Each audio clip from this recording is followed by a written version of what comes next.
नमस्कार मित्रांनो, मी किरण सूर्यवंशी. मित्रांनो, आणि एक नवीन व्हिडिओमध्ये तुमचं स्वागत. मित्रांनो, मुख्यमंत्री माझी बहीण लाडकी योजना या योजनेला आपल्या महाराष्ट्र राज्यात म्हणजेच 1 जुलै ते 15 जुलै या तारखेपर्यंत तुम्हाला ऑनलाईन ऑफलाईन अर्ज करायचे होते. तर यामध्ये तारीख वाढवून देण्यात आलेली आहे आणि यामध्ये नियम यामध्ये बदल करण्यात आलेले आहेत. तर या नियमांनी तुम्हाला तारीख किती वाढवून दिली याबद्दलचा GR आज आपण या व्हिडिओमध्ये पाहणार आहे. तर व्हिडिओ नक्की शेवटपर्यंत पहा आणि आपल्या चॅनलवर जर तुम्ही नवीन असाल तर चॅनलला सबस्क्राईब करून ठेवा, जेणेकरून तुम्हाला असेच नवनवीन व्हिडिओ आपल्या चॅनलवर पाहायला भेटणार आहेत. तर चला तर मित्रांनो, व्हिडिओ सुरू करूयात. मित्रांनो, तुम्ही या GR मध्ये पाहू शकता, मुख्यमंत्री माझी लाडकी बहीण या योजनेतील सुधारणेबाबत हा GR दिनांक 3 जुलै 2024 या रोजी घेण्यात आलेला आहे.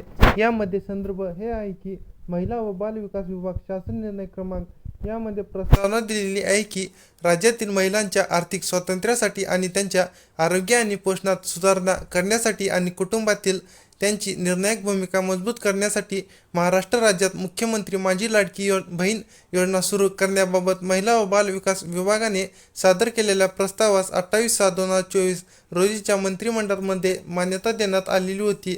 तर यामध्ये तुम्हाला शासन निर्णय मुख्यमंत्री माझी लाडकी बहीण योजना या योजनेचा शासन निर्णय 28/6/2024 मध्ये खालीलप्रमाणे सुधारणा करण्यात येत आहेत. यामध्ये तुम्ही पाहू शकता, शासन निर्णय म्हणजे डाव्या बाजूला जे शासन निर्णय 28/6/2024 या रोजी ज्या शासन निर्णय घेतले होते ते शासन निर्णय यामध्ये आहेत. नंतर यामध्ये दुरुस्ती करून तुम्हाला उजव्या बाजूला यामध्ये दिलेले आहेत. यामध्ये पहिला, महाराष्ट्र राज्यातील 21 ते 60 या वर्ष वयोगटातील विवाहित, विधवा, घटस्फोटित, परिव्यक्त्या आणि निराधार महिला यामध्ये पात्र करण्यात आलेला होता. तर यामध्ये दुरुस्ती करून महाराष्ट्र राज्यातील 21 ते 65 या वर्ष वयोगटातील विवाहित, विधवा, घटस्फोटित, परिव्यक्त्या आणि निराधार महिला तसेच या कुटुंबातील केवळ एका विवाहित महिलेला याचा लाभ भेटणार आहे. तसेच योजनेच्या लाभार्थीची पात्रता यामध्ये राज्यातील विवाहित, विधवा, घटस्फोटित, परिव्यक्त्या आणि निराधार महिला यामध्ये जुन्या शासन निर्णयाद्वारे असणार होत्या. तसेच नवीन यामध्ये दुरुस्ती करून राज्यातील विवाहित, विधवा, घटस्फोटित, परित्यक्त्या आणि निराधार महिला तसेच या कुटुंबातील केवळ एक विवाहित महिला याचा लाभ घेऊ शकते. नंतर योजनेच्या लाभार्थीची पात्रतामध्ये किमान वयाची 21 वर्ष पूर्ण व कमाल वयाची 60 वर्ष पूर्ण होईपर्यंत. नंतर नवीनमध्ये तुम्हाला किमान वयाची 21 वर्ष पूर्ण व कमाल वयाची 65 वर्ष पूर्ण होईपर्यंत यामध्ये तुम्ही महिला अर्ज करू शकता. नंतर अपात्रता, ज्याच्या कुटुंबातील सदस्य नियमित कायम कर्मचारी, कंत्राटी म्हणून सरकारी विभाग, सरकारच्या स्थानिक संस्थेमध्ये कार्यरत आहेत किंवा निवृत्तीवेतन घेत आहेत, बाह्य यंत्रणांद्वारे आणि कर्मचारी अपात्र ठरणार नाहीत. तर अपात्रता यामध्ये दिलेली आहे.